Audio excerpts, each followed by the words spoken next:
If you're a lover of history, then go to trhistorical.com. There, you'll find apparel, drinkware, decor, and more, featuring a wide range of subjects from the ancient world to the Cold War. Looking to make an impression with the perfect gift? Well, TR Historical now offers a vintage wrapping service for a truly unique presentation. And our listeners will save 15% when using promo code GBERG1863 at checkout. So go to trhistorical.com. TR Historical, for the love of history. From the Gettysburg Museum of History Studios, you're listening to Addressing Gettysburg. Hello, ladies and gentlemen. Welcome to this episode of Addressing Gettysburg. And today we are talking the movie Gettysburg.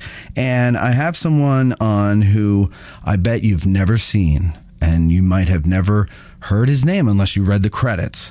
But he is someone who is very vital, integral to the filmmaking process, especially Gettysburg. And he is the military choreographer from the movie. His name is Dale Fetzer. Welcome to the show, Dale. How you doing? Good. How are you? I'm terrific. I'm nameless and faceless. That's perfect. That's good. That's the way I like to be too. Unfortunately, people see my face. Well, you can see my face in the movie Gettysburg, by the way. Can you? Yeah, absolutely. Where? I played General Sickles in Meade's headquarters. Do you really? I'm the guy who's smoking the cigar. Is this good ground? And there I am. I see. Now I got to go back and watch that. You go. Yeah, I didn't know that. Pull that mic a little closer to you if you want to. Like this? That. Yeah, there we a go. little further up. So you wanted like this? Pull it to you so you're comfortable. So I thought I was comfortable. Yeah. That's all right. Get comfortable, then pull the mic to you. Make it work for you. Okay, good. All right. So military choreographer. This couldn't have been your first gig as military choreographer. No. Let's see. Gettysburg was my 4th film. Okay. I think. I was an extra on the Lincoln miniseries. And then after that, I became an assistant technical advisor on the movie Glory. And the guy I worked for was Ray Herbeck Jr. Ray's done a bunch of stuff, too. He did North and South. Okay. And a couple other. He did a Rambo film, Rambo 3, I think. Really? Yeah. They had reenactors in it. So... in Rambo? In Rambo 3, yeah. They were cowboys. Okay. Yeah. I don't think I've ever seen Rambo 3. I actually have to say I haven't either. It's okay. But they had stories to tell. Sure. And I also worked with Ray on Ironclads at Turner Network. Yeah. Movie that was wonderful. So... and then after that, I did Last of the Mohicans. Great one. And from Last of the Mohicans, I got the Gettysburg gig. Okay. But the Gettysburg gig came about because Skip Cosper, who sadly passed away this last February, was the first assistant director on Glory. And Skip and I got along really well. He was a retired Army Ranger, and I was brought in to create the regiment at Glory. And so we got along really well because we kind of spoke the same language. And when they were having so much difficulties at the beginning of the filming of Gettysburg, I got a phone call that Skip had recommended me, and Bob Katz, who was the producer, called me up at 2 o'clock in the morning and offered me a job as military choreographer. Nice. And I really wanted this job. I was so disappointed that it didn't happen the first time, but after I think a week of their first crew, they needed to move on, and so they got me. For Gettysburg, you're talking. Yeah, for Gettysburg, okay. yeah. On Mohicans, were you assistant or were you? I was the lead dude. You were the lead dude. Yeah, okay. yeah. So you'd worked your way up by Mohicans and then on to Gettysburg. And then on to Gettysburg. So they had somebody before you, but they weren't pleased with that person. On the movie Gettysburg? Yes, absolutely. Yeah, okay. And so you come in. How hard is it to come into a project that's already underway as opposed to being there from the get-go? Well, I'll describe it. I mean, I met with Skip. It was actually my birthday, in fact. And he said, I want to show you the dailies. And they had just filmed a sequence of during the cannonade preceding Pickett's charge. They filmed that sequence, and it was two actors talking, doing their lines. In the background, these artillerymen looked like they were posing for Matthew Brady pictures. Right. At the height of the largest bombardment on the North American continent, these guys are standing around holding their ears. Right, they got nothing to do. And walking really slowly back and forth from the gunpowder magazine to bring the ammunition up. And I'm going like, they're under attack. These people are running like crazy. I mean, there's no energy in this scene. Yeah. And they reshot the whole thing. So how long into production was it when you came on? Well, you want the long story? Yeah. Okay, the long story is simple. In 1988, the 125th anniversary of the Battle of Gettysburg. It's a huge event. It was the biggest reenactment thus far ever. Right. Something like 250,000 spectators and over, I know there were 12,000 Union reenactors and probably just more Confederate reenactors. Yeah. And it was a 3-day event. And the people that put it on, a lot of film production companies contacted them. Ron's group was one of them, and the Glory group was another one of them. And so some of the scenes in Glory, the initial scenes in Glory, were filmed during reenactment. Yeah. And that was that for the Gettysburg reenactment? The 125th Gettysburg, yeah. So it wasn't even the Antietam reenactment, it was the Gettysburg reenactment. Reenactment. But it's Antietam in the movie. Yeah. At the beginning of Glory. Yeah, it was Antietam at the beginning of Glory, yeah. Most of them were just large numbers of troops and things like that. Yeah. So what happened in the reenactment community, which was very interesting, was Ron contracted with this group. They were called Napoleonic Tactics Incorporated. Oh, yeah. And they were giving out lines for the movie Gettysburg. And so all of a sudden, reenactors were showing up with headshots, and getting interviewed to be in this movie. And of course, it shows in the film, especially because folks who are doing the interviewing are casting agents. What they know about the Civil War is nothing. Right. And so they picked colorful guys. That's why the big fat sergeant at the beginning. I'm sorry, I didn't say big fat sergeant. Yeah. The man who would have died walking to Gettysburg shows up, and he's going to have to hang that's ridiculous. Right. And that's how he got the job. Yeah. And the other one, my favorite one, is the rider who rides in to tell Buford about what's going on the other side of the line. He has a message from General Gamble. He's the only one that looks like he could have been in the Civil War. The young guy with the mustache? No. This guy couldn't ride a horse. Oh, okay. I think we did like 8 takes. I mean, he did not know how to ride a horse. Okay. I always said he looked like Raggedy Ann doll stapled to a saddle, like flopping all over the place. I have a friend who used to ride like that. and if you look carefully, he comes up and he delivers his line. So you just see him galloping down the road. And then the next thing you see is delivering his line, and all of a sudden there's a sergeant on horseback next to him, and if you look carefully, the sergeant's holding the reins of his horse. Okay, he's leading them. Well, he had been thrown once, and I mean, there were several accidents. It was really and that's how he got the job. He looked like a guy that could say those lines, right? And he said the lines, and it was fine, but it was funny to watch. Yeah. Yeah. So at any rate, those people, sort of knew how to get a crowd out, like they were carny people. Yeah. But they didn't know anything about making a movie, and they certainly didn't know anything about Civil War tactics.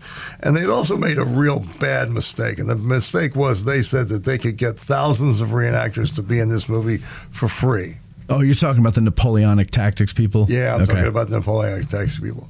And, of course, they didn't have any sway on whether or not somebody was going to do something for free. Yeah. and most reenactors work for a living. I mean, they can't take a summer off. Right. So, so in the beginning, all the filming had to change, and you can see it in a couple of scenes in Gettysburg where it's so obvious that there's just not enough people. Yeah. You know, they maybe had 35 reenactors where they're supposed to have 3,000. Yeah. It doesn't work. Yeah. So, so the production company had to change, and I think the first week of filming was the bombardment and lines from that sequence, close-ups, and then the second week was all night shots. Okay. The third week was the actual Picketts charge in August, and by that time I was on board. Okay. So they couldn't produce it. They literally couldn't get the people to come. And I came in with the team, and we actually negotiated for a donation to the Battlefield Trust. It was then called the Civil War Trust, yeah. And at Toms River Battlefield, we purchased with the money they raised to get the reenactors to come to the movie. Okay. But again, we only had those 5,000 people for a week. Right. Actually, 6 days. So that turned everything around, and you know, knock on wood, we were very lucky that we were able to get that to happen. So you say you came in August? I came in. Yeah, my birthday was July 31st, so I started July 31st. So all right, so August. How many months had they been in production by that point? It was only 2 weeks. Oh, okay. So this is very early on that you come in. So they didn't get too much done. They didn't get too much done. Okay, good. All right. So then you come in, and what exactly is the job of the military choreographer? Well, it's basically making the military look like the military should look. Okay. And in the 19th century military, it's very different from close order drill in the 21st century.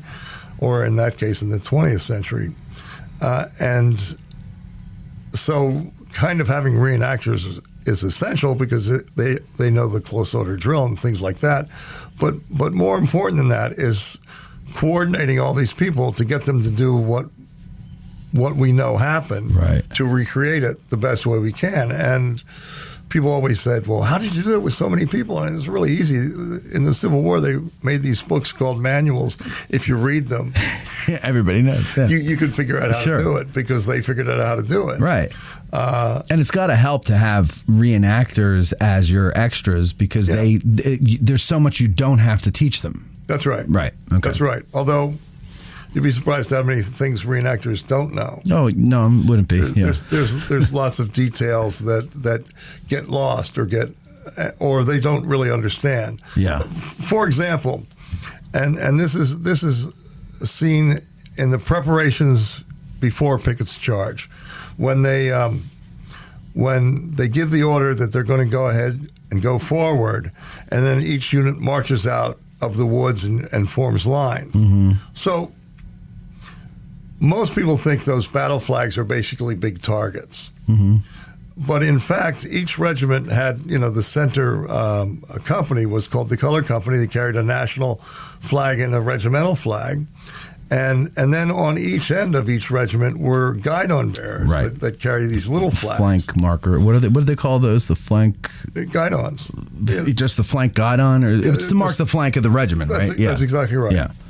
And the point is that when you give the order to advance, the color company, the color guard, and the two guidon carriers on each end march out 10 paces in front of the regiment. Mm-hmm.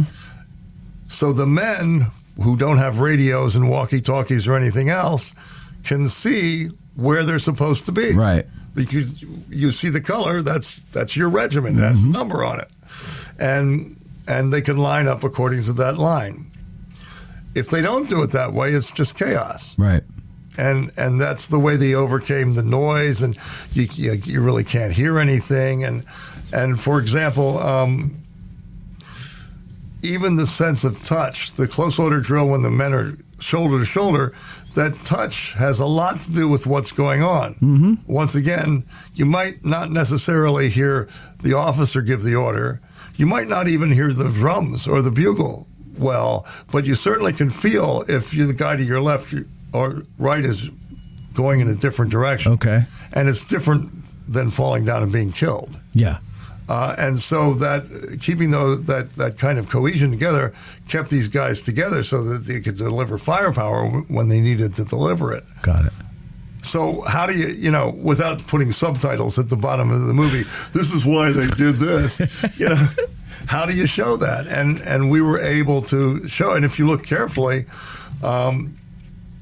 you can see they come out, the guys come 10 paces forward, and then the regiment marches up and forms the line in between them. Mm-hmm. When the line is ready, they move the shoulder position of the arms to right shoulder shift, which makes the muskets go up higher.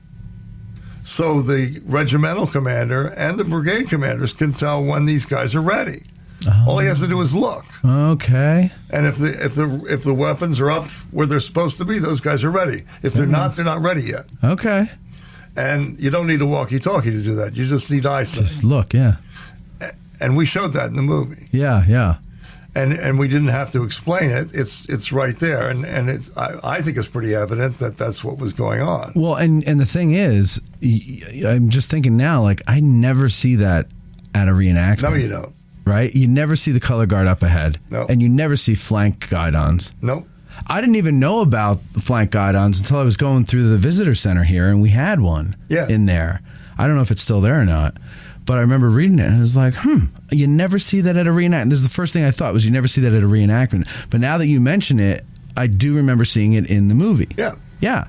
And that's a nice touch. So okay, the coordinator or the choreographer, is it just the drill that you focus on, or is it also maneuvers? Maneuvers and so like and battles. I mean, right. So in the actual combat. Right, so you've got to have a pretty good understanding. Like if that group of reenactors is representing the, I don't know, 5th Texas or whatever, then you got to know what the 5th Texas did, and then have them do those movements and stuff like that. Right. How about maybe this isn't a case so much on Gettysburg, because I know Ron Maxwell is really into this stuff and wants to be as accurate as he can be for a film. But I know that, in filmmaking, the rule is we're making a film. We're not making a documentary. Right. This isn't a history class lesson. Right. This is a film. And entertainment takes precedent over everything. So did you have any examples in the movie Gettysburg where you're like, well, this is how it would have been done, and it was like, nah, but we're not going to do that. We're going to do this instead? Well, I mean, the one obvious one, and it's a huge scene in the movie that was never scripted. And that's the all the men running out of the woods cheering Robert E. Lee. Right. Which never happened. Right. And it happened just because Martin Sheen got dressed up like Robert E. Lee and happened to ride down to the set that day, and all the reenactors went crazy cheering him. And I was literally standing right next to Ronnie. He said, get the cameras. And everybody was running around trying to get the cameras to focus and take pictures. And if you look really carefully, Martin Sheen looks terrified. He does, yeah. And he was rightly so. Yeah. Because it was bedlam. Yeah. And he's on a horse, and all these guys are crowding around him screaming. Screaming, yeah. And that scared the hell out of me, too. Yeah, for sure. And I don't know, Martin Sheen he rode okay. I mean, Stephen Lang was a great horseman, but you could tell. And Stephen Lang never rode a horse until he moved. But he's athletic. Yeah, he was He's in great shape. Yeah. If you're that in tune with your body like he is, you can ride a horse really well. So, but that scene with Lee, because I was talking about this just a couple of weeks ago with somebody, they were saying that it happened for real. And then Ron Maxwell liked it so much, he had everybody do it again so that they could film it. And I said, no, from what I understand is it happened for real, and in the middle of it happening, they got the cameras rolling. We got the cameras rolling almost right away. Okay. But some of them you could see, there were a couple of handhelds, but most of them were Panavision cameras. So turning those guys around wasn't an easy thing to do. No. And you can see the difference if you look carefully. Yeah. But Ron, I mean, they cut it together very well, and it really is a highlight of the movie.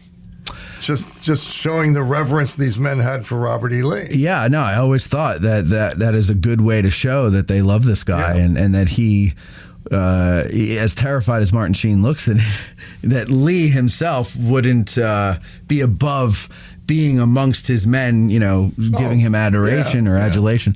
So that was all spontaneous then. That's the other thing we were... Yeah, that's right. So these guys just see Martin Sheen come down. Now, the other thing we were arguing about was, are they saying Lee or Sheen? Lee. They're saying Lee. They were saying Lee. Okay. Those guys were really... They were into it. Yeah, they were totally... Except for the one guy who has the wristwatch suntan line. I think there's one guy. There's a bunch of guys there. If you look at the movie Glory, there's one scene in the movie Glory where the 54th Massachusetts is marching back down south, and all the little children are coming out and cheering, and Morgan Freeman goes over to him and says to him, "That's right, son. We went away. We were runaways. We come back fighting men." Yeah. And the kids go, "Yay!" And there's a digital wristwatch right in frame. A little Casio. It was a little Casio. Was it? Yes. It was great. Yeah. I was like, "Oh my God, how did we miss that?" Yeah. But I mean that kind of stuff happens. It's inevitable. And in fact, and this is really going to sound terrible. So I'm going to try to not make it sound so terrible. But, reenactors, for the most part, it's a hobby. They want to understand the Civil War, and they want to sort of get in the skin of that and feel it. It doesn't necessarily mean they're all in great shape. Right. And one of the discussions that I had on many an occasion was trying to move people around so that the ones who appeared on camera were thin and young, because that's what they were, thin and young. Yes. I mean, they didn't walk from Richmond to Gettysburg, stopping at every McDonald's on the way. They wish. So that always became kind of one of those things where sometimes I made people angry because I asked them to move to a different location. Sure, but yeah, you gotta have people looking like they could have been there. So what? Now, how about on some of the previous movies? Let's say Last of the Mohicans, first of all, which I love that movie. That's such a great movie. My favorite is when they're ambushed, on the march. Tell us a little bit about that. So where does that come? I've never read the book. Is that in the book? That scene? Do you know? Yeah. That actually really happened. Okay. The whole massacre really happened. All right. And so in coordinating that, now, so you've got to know how the Indians fought, right? Well, we had an Indian guy. Oh, so you had an Indian guy. Okay, so you were In fact, the Indian guy, the main Indian guy, was a man named Lee Teeter, and he's famous, but you don't know it. Okay. Lee Teeter, everybody has seen the very famous painting of the aging Vietnam veteran touching the wall. Yeah. And reflected in the wall is his younger self and his friends. Yeah. Well, that's a Lee Teeter painting. Oh, really? Yeah. He was an expert in woodlands Indians. Wow. Okay. Yeah. So and he's a painter too. Yeah, he is. A famous painter. Yeah. Man, some guys have all the luck. Yeah. Right? Well, I mean, he had some talent, and he was very unassuming person, but he had a lot of talent. He certainly knew a lot about the woodlands Indians. So, but we knew how they fought, right? And my job was the Europeans, to make them look like they were British soldiers. Yeah, I was watching a video on YouTube the other day. They were talking about depictions of battles in movies, and they pointed to that as a great example of one, especially because there's that when it starts, there's that long shot down the column. Yep. And the British start firing back, and very quickly everything is smoky. Yeah, like you can't absolutely. see shit. Yeah, right. That was so fun. And that was but that's what they were saying. It's like, yeah, this is like, it would have been after one or two volleys too smoky to see what's coming at you, which is scary. Thinking about that, especially the way the Indians fought back then. They just come out of nowhere, and then they come out of the smoke and whack you in the face with the tomahawk. And of course, the big thing, part of the Native American culture is counting coup. Yeah, where you're a brave warrior if you could touch your enemy. So these guys are maneuvering to get in close. Oh yeah. And by that time in history, the natives knew that, when the guys fired all their guns at once, they didn't have any more bullets. Right. There was a couple of minutes where they had to reload. Yeah. So they could move in, adjust their attacks accordingly. Yeah. Now, Daniel Day-Lewis, I heard he's one of these guys that really gets into a role. Yeah. And so he did like some crazy training during that, didn't he? Yeah. What did he do? Do you know? So, as a matter of fact, the last time I saw Daniel Day-Lewis was after we wrapped Last Mohicans. We had lunch together in the Charlottesville Airport, Charlotte Airport in North Carolina. Okay. Yeah. Because it was filmed down there in North Carolina. Yeah, we filmed in North Carolina. We couldn't have filmed in New York. No. For the simple reason that Fort William Henry is a tourist trap. And, right. So it's also expensive to shoot in New York. Yeah, that too. We built Fort William Henry. It was entirely constructed. Okay. And it was really interesting in the night shots.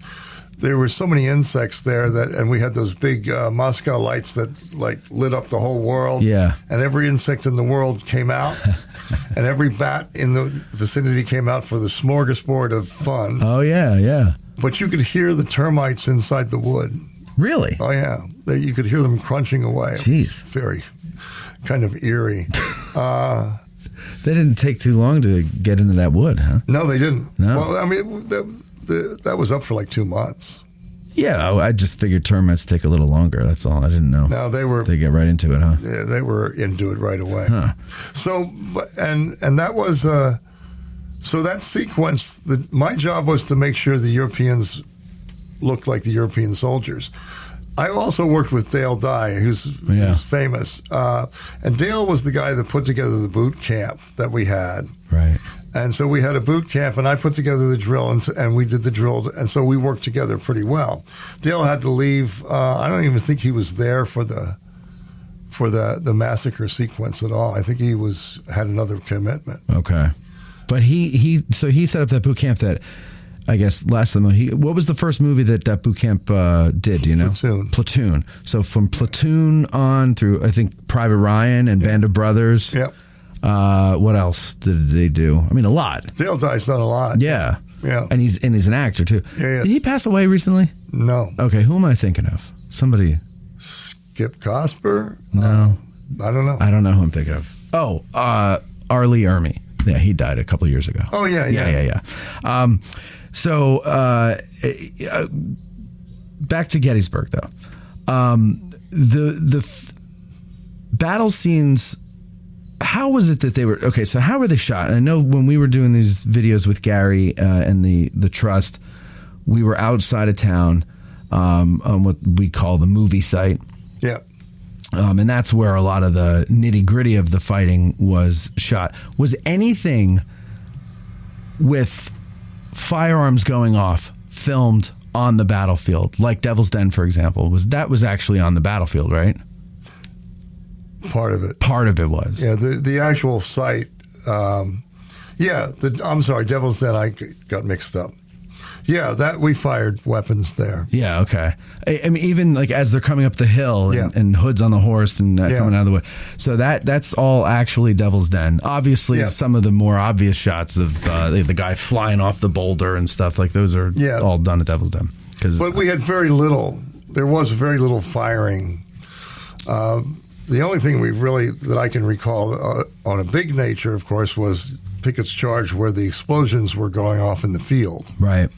But whenever we did close-ups of like the actors talking or close-ups of the battle as they approached Andersonville Road, that was all out of town.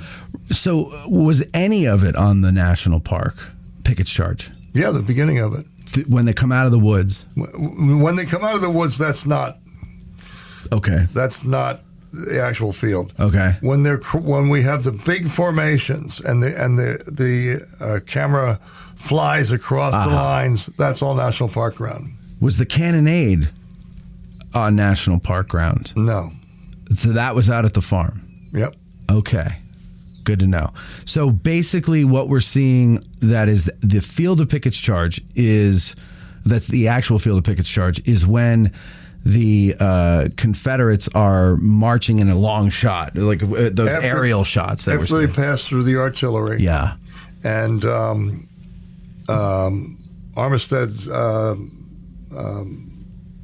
says a prayer. Right. And then we have that big, the big musical orchestral boom that builds it up, and then that's national park ground. Okay. And then when they get to the road and we get into the close-ups of the action, and you could tell the difference if you know. I mean, the weather looks different on both. Well, the weather was different. Yeah, one looks overcast, the other one looks sunny. It was very overcast when we filmed the big stuff. Right. And that was the week that we had the 5,000 reenactors. And we had we almost wasted them, you know.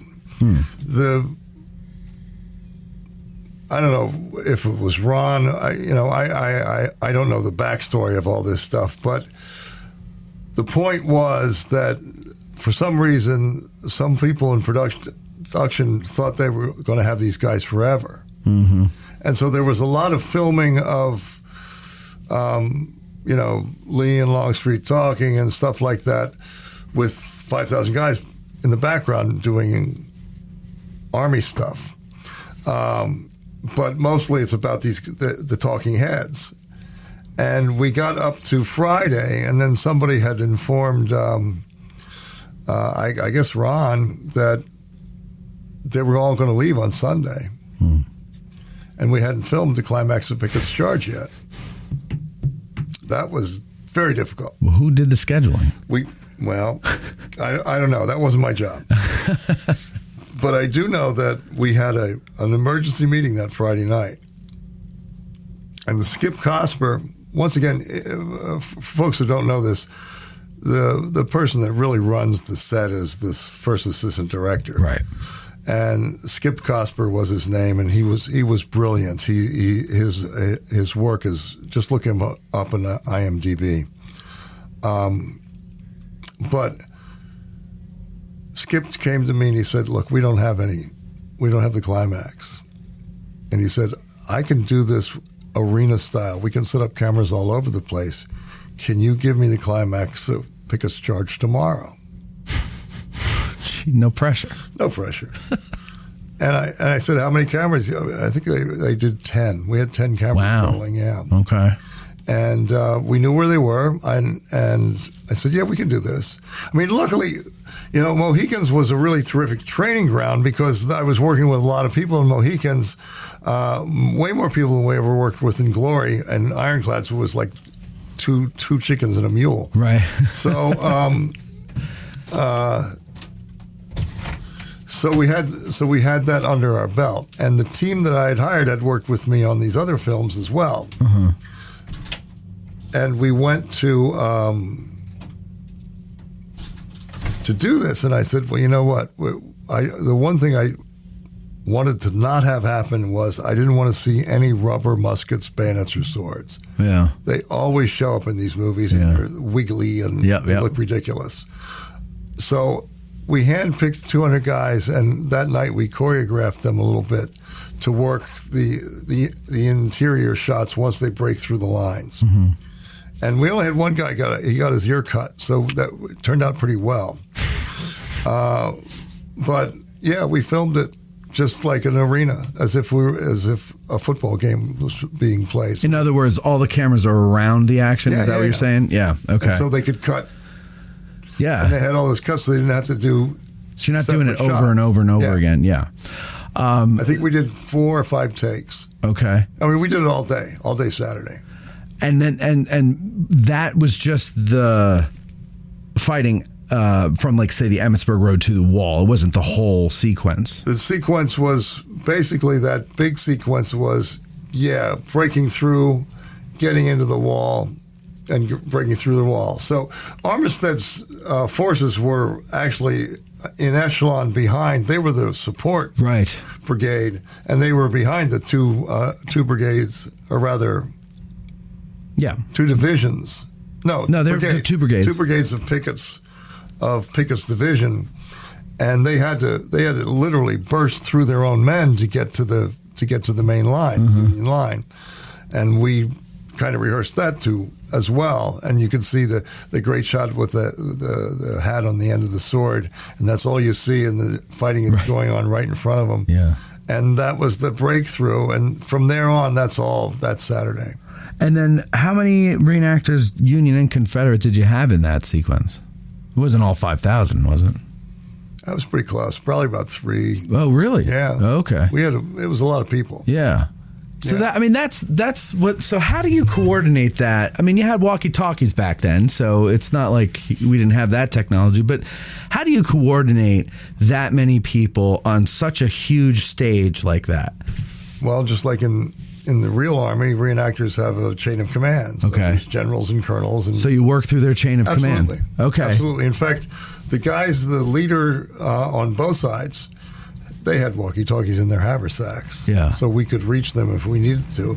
But we had meetings and we talked and said, this is what we want to do. Right. And showed them, on maps and drew things out and sort of helped them.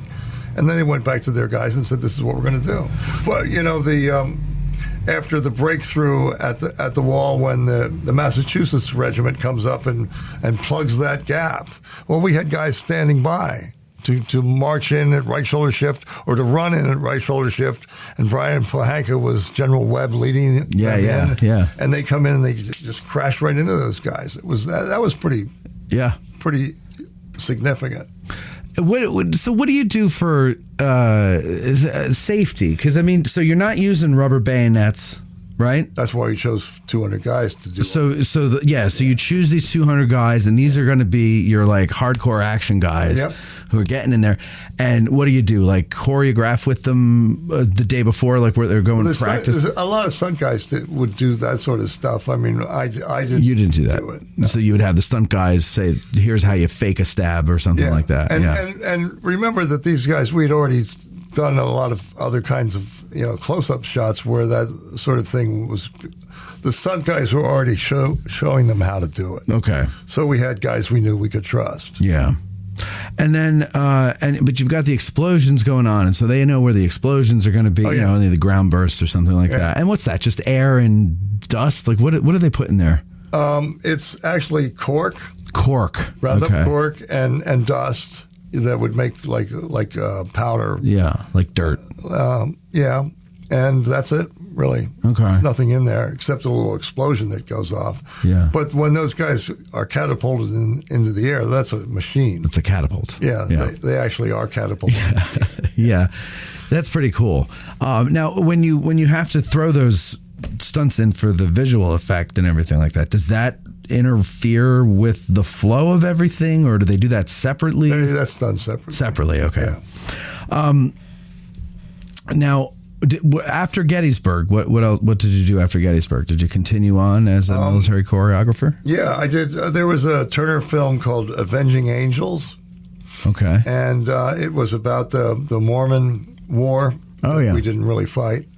And I actually I didn't myself go out to set, but I worked on it from my office and then sent somebody out to deal with that. And I was working on Andersonville. And Andersonville was a big deal. I mean, it was, in fact, in many ways, it was a bigger deal than Gettysburg. And there was a lot of work that had to go into that, and it took longer to film Andersonville as well. And why is that? Why was it bigger than Gettysburg, and why did it take longer to film? Well, at Gettysburg, we had 5,000 people for 6 days. In Andersonville, we needed thousands of people every day. Ah, okay. And we had to fill up this great big stockade. Yeah. The real stockade was 22 acres in real life, but in our film it was only 9 acres, and we still didn't have enough, even with something like 2,500 people. Wasn't enough. We didn't have enough. We had to make life-size cutouts for the background that were in the background. Yeah. We called them the flat people.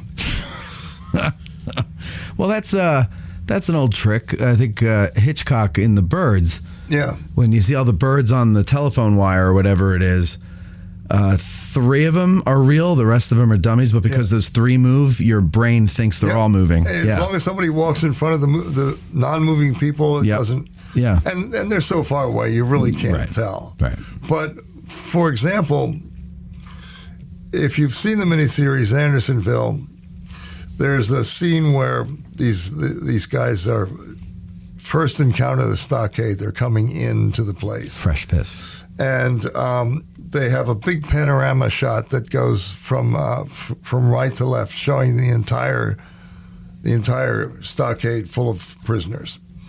We never had enough to fill them up. So we actually filmed it 3 times, and we moved the flat people and the regular people, and we had basically boundary lines, and the camera would film, and so then when it was done, we superimposed those 3 segments, and it looked like it was a full stockade. Yeah. Huh. And that took a lot because you had to coordinate so that if they walked into the boundary line, they would disappear. Right. Oh, yes. Yeah, that doesn't work. Right. So you're talking the boundary line in the final shot. In the 3 segments. Yeah. So if because you're doing 3 different, just for people that understand at home, it's like when you're doing a panorama, the old way to do it was to do 3 images, covering the scope of what you want, and then you string them together, and there's a seam between the middle section and the 2 sections on the end. And if you got a guy in the middle section go too far over to the left or right, he goes out of frame, but he doesn't continue into the rest of the picture. Frame, yeah. So that, you got to be careful of that. So there's so much mathematics and science to filmmaking. It's a lot of work. Oh, I love it, but it's so much thought that goes into it. People don't realize how much thought. And for example, I have to say that probably the finest director I ever worked with was John Frankenheimer, who was the director of Andersonville. He got an Emmy Award for it, and he was brilliant. Absolutely brilliant. It was like getting a PhD in film to work with him. Okay. And we got along quite well. So, but we've moved away from Gettysburg. Yeah, well, that's okay. No, it's it's all related somehow. Because Andersonville is another one that a lot of our listeners talk about. That era. You got Gettysburg, Andersonville, the Hunley. What was the one that you mentioned before? The Ironclads. Like these all came out roughly around the same time. Glory, Last of the Mohicans. I mean, these are from my generation of history buffs. Like these are huge movies for us. Yeah. And you had a hand in all of them, right? Or pretty much all of them. Not the Hunley. But now, so with Andersonville, though. And now I have to go back and rewatch it, but from what I remember, it's mostly in the camp, right? There's no battle scenes or anything. There's a battle scene in the beginning. In the beginning, okay. I'll tell you that story. It's a good story. So this particular film, I was there from the beginning, and we knew where the site was where we were going to film the battle sequence. There's an opening sequence to establish these guys getting captured. And it's supposed to be 1864 in Virginia. Mm-hmm. And they found a big flat plain, and they wanted to do a battle there. And it was August, and we're walking around, and John said, "This is where I want to have the fight." And I said, "Well, John, you're not going to have enough people to do this, because it would just look ridiculous. Even with 500 people, it wouldn't have filled up that area." Mm-hmm. However, there was a dried stream gully that was right near there, and John wanted to do the stand-up fight stuff. And I said, by 1864, these guys are digging holes and getting in them right away. Mm-hmm. And look, you got a perfect trench right here. So... And you can mask the fact that you don't have a lot of Confederates because they're firing from the woods, which was about in real range of where it would have taken place. And so we determined that we were going to film from there. On the day, and it was literally the first day of shooting. It was pouring rain. It had been raining for days. And the dried stream gully, the trench that we had, was now half full of water. Right. And the men that were hired to be the battle guys were reenactors, and they didn't want to get wet. Of course.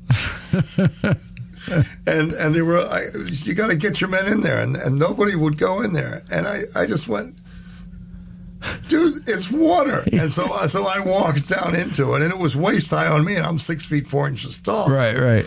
And then I walked in, and I stood in the middle of it, and I said, nothing's happening. Right. I'm wet, but that's about it. Yeah. And so then they got in. That was a very Custer move of you, by the way. It was very Custer-esque, yes. Well, the neat part about the upshot of that was evidently Frankenheimer had been observing. And the next day, as soon as I got on set, it was like, dark 30. John says, I got to talk to you. And he takes me off to the side. And he says, I saw what you did yesterday. He talked like this. Dale, I saw what you did yesterday. I just want you to know you're a real stand-up guy. Keep up the good work. And I mean, it was manna from heaven. I was sure. Like, oh my God! Of course, yeah. I'm a stand-up guy. Yeah, that's awesome. He was a fun man to work with. He was really brilliant. Did he pass away? He's passed away. Yeah. Sadly, he went in for knee surgery and he didn't make it out. You're kidding. I wish I was. That's frightening. Yeah. Really? Yeah, was the anesthesia? Anesthesia. God, you got to be careful with that. All right, so now we're 30-year anniversary of the movie Gettysburg. Yeah, it's hard to believe. It is hard to believe. It's depressing for me because I was a kid when that came out. And it's depressing for you. Well, now that I can recall 30 years. I was in the prime of my life. No, I'm now. You still are. Yeah, that's right. Of course. Yeah. Now it's probably better than ever. It's pretty good. Yeah. You don't have to work now, right? You're retired? Oh, no, I'm not retired. Oh, you're not retired? No, I work. You still work? I still work. You like it? I can't. I tried retiring. It doesn't work. Get bored. There's nothing to do. I know. So I remember my would grandfather. give myself lists, and then I wouldn't do it because I was the boss, and I wouldn't get in trouble. Right. And you've got all the time in the world, theoretically, to do it. And it's like, well, I could do it tomorrow. I could do it tomorrow. Yeah. I mean, honestly, the way I figured out how much I hated it was I'd gone down one morning into my office, and I had a list of things I was going to do. I sat down in front of the computer. A couple of games of solitaire I'll play. And then I realized I was hungry. And I went upstairs, and it was nighttime. And I'd played solitaire for like 8 solid hours. Oh, Jesus. And I thought, I'm wasting so much of my life doing this. And so I went and got a job with Apple, actually. Oh, yeah? Yeah. So that's what you're doing now? I still work for Apple. Oh, that's cool. But we have other things. I have other projects in the... Do you still do movies? Yeah, I can talk about it a little bit. We have a project... So the second assistant director on the movie Glory is a guy named Robert Rothbard. And Robert is also one of those behind-the-scenes guys. He was a producer for a TV show you might have heard of called The Office. A little bit, yeah. And Robert and I worked on an independent film called The Life and Times of Charlie Putz that he wrote and directed, and we filmed that in 1990, 91. And it went straight to video, and nobody saw it. Now it's being re-released, and it's actually a cute little film. But Robert and I had a cool working relationship, and over the years he's been pestering me to get back in. And a few years ago, I wrote a book about Fort Delaware as a prison camp in the Civil War, and he wanted to buy the rights and make it into a movie. And it turned out that really wasn't going to work. So, but we do have another project that we're working on right now, and if it wasn't for the writer's strike, I could tell you that we're here, there, and everywhere, but it's called North Star, and right now the concept, it's an 8-episode miniseries about a fictional family named the Hightowers, who were a Southern family of both blacks and whites. And what happened to them in those relationships in the course of the Civil War and beyond. But our main character, so the twist is this, and it's a really good twist. Our main character is a 21st century human being who doesn't know this, but he's descended from the Hightowers, and he inherits what's left of the plantation house. Right. And he begins to find all these letters and documents and stuff talking about the past. And he's also a graduate of MIT and an AI and a virtual reality specialist. And he creates a virtual reality that he takes to schools of his family. That's cool. And so, what a great idea that is. What we're able to do with this is, for example, the whole idea is trying to get inside the skin of somebody that you don't know. Yeah. And so often in the course of this production, we're using real historical events, but the guy who is the main character is a white man who has just discovered not only his ancestry, but he also has some black blood, and so he's interested to find out what it would feel like to be on the other side of it. Right. And so he goes back in virtual reality as a slave. That's amazing. That's a great idea. And then we also have some young African American kids who, and this is all in high school and stuff, they go back as the master. Oh, okay. Yeah. And so we can sort of get inside the skin of these people. And the whole idea of this show, to me, is our entertainment value of history basically is everything is cut and dried. Yeah. And there's no nuance in those kinds of entertainments. Yep. And it was all nuance. Life is nuance. Life is nuance, and it's change. And I really wanted to create a show where we could address things like, and this is actually a true story, and it's the basis from which everything else comes. In 1863, during the Gettysburg campaign, as you know, there were Confederate soldiers who were in charge of gathering, quote, escaped slaves here in Pennsylvania. And they captured over 200 black folks and sent them back down south. We have a captain named, his name is Patrick Hightower, and he's like 24 years old. And he's in charge of one of the groups, and he has as his manservant is his slave named Esau. Esau is in his 60s and had raised. Esau's wife Peggy is the head of the house, and they helped raise the white kids. And everybody loved Patrick. So when Patrick went off to war, Esau went with him to look after him. And Esau is kind of like very conservative, and he, quote, knows his place and that sort of stuff. And his brother Jacob is quite the opposite, and we have that interplay a lot. But in this particular case, in real life, this kid was captured with his servant, with his slave, and they went to Fort Delaware. And at Fort Delaware, of course, it's 1863, and Esau's freed. You're emancipated. And he actually took a job as a blacksmith at Fort Delaware. And in the course of the year, Patrick gets smallpox and dies in real life. He's 24 years old. And the nuance here, of course, is when Esau finds out, there's got to be a ton of mixed feelings. Yeah. Because now Esau's kind of aware of slavery and what it's done to him, but he also loved his kid. Yeah, sure. And he was there to protect him, and he had been freed. But you can't even begin to imagine what had to have gone through. Yeah. Emotionally, and that's the kind of stuff we want to address. Yeah. Because there's a lot of mixed feelings. I mean, it's not just bad slaves or bad white people, good slaves. it's a mixture of all kinds of stuff. These people were in a community together. Yeah. And there was a hierarchy in the community, but that did not change the emotions any less. Yeah. That's such an interesting idea, though, to like go back in time and turn the tables. And turn the tables. Yeah. Absolutely. All right. So anyway, we're working on that, Yeah. and we have some interest. Good. And we have a little bit of money, so we're... So once the strike is over... yeah. If the strike is over.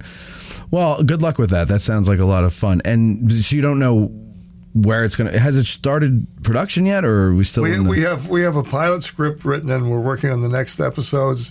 It's been out... there's a professional group that basically reviews your material, and then they post it and it's inside the industry. So producers and directors can see it, and we've gotten a lot of really good reviews. Oh, good. Yeah. Good. All right. They really like it. Well, good. I hope we get to see that soon. What's the name of it again? North Star. North Star. All right. Now, back to the question. 30 years since the movie Gettysburg. When you think back on it, first of all, is it the highlight of your career? If not, what is? That's a good question. I tend to think that Andersonville is the highlight of my career because we did a lot. Okay. However, for battle sequences, Gettysburg by far. Okay. And I think, honestly, when you compare Gettysburg battle sequences to any other Civil War battle sequences, head and shoulders over everything else. Yeah, I think so. Including Gods and Generals. Yeah. Were you on Gods and Generals? No. Okay. I'm not crazy about Gods and Generals. That's a whole nother story. I don't know if anybody is, because everybody I talk to is like, yeah, let's just talk about Gettysburg. So that seems to be the consensus. But I had made a decision that I was going to retire. The industry takes a lot out of you. Yeah. And I was divorced twice, and I wasn't around for my kids growing up, all kinds of stuff. Mm-hmm. And I just started to take an assessment of my life and said, you know what, I can't. Yeah. I need to step back from this for a little bit. Yeah.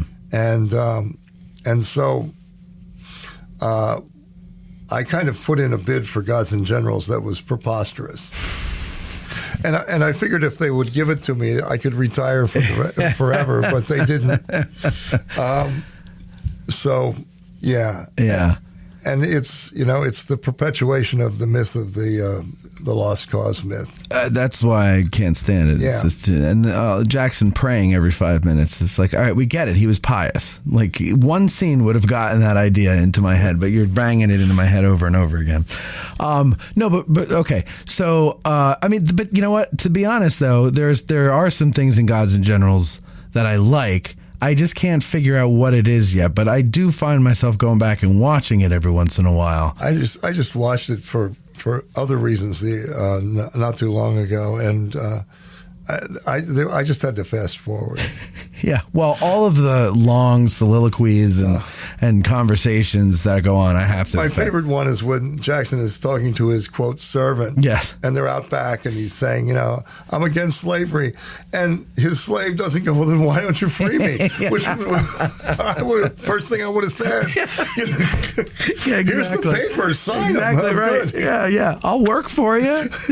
Just free me. Yeah, that's a great point. And then he prays with him. It's like, what are you doing, Jackson?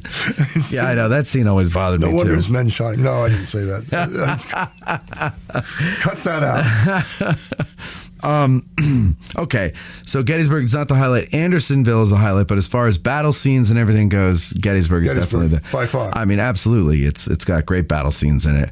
What do you think, though, when you think back on your time working on Gettysburg? What dominates your memories? Well, I'm going to tell you what I think about it now. Okay, and we're sitting here talking about this thing 30 years later. Yes. I don't have any photographs from that time period. I didn't take any pictures. Really? I was just doing my job. It was a job. Okay. And so it wasn't momentous to you at the time? Oh, it was a big job, and I really wanted to have that job, but it was work. Yeah, sure. I never thought that 30 years from that day, I'd be sitting here talking to you or getting ready to do the 30th anniversary or any of that stuff. I never thought it was going to be like that. You didn't think it would be a big deal? I didn't think it would be the kind of deal it is. It's a cult classic. It's a cult classic. Yeah, for sure. And in many ways, I mean, we didn't have a 30th anniversary for Glory.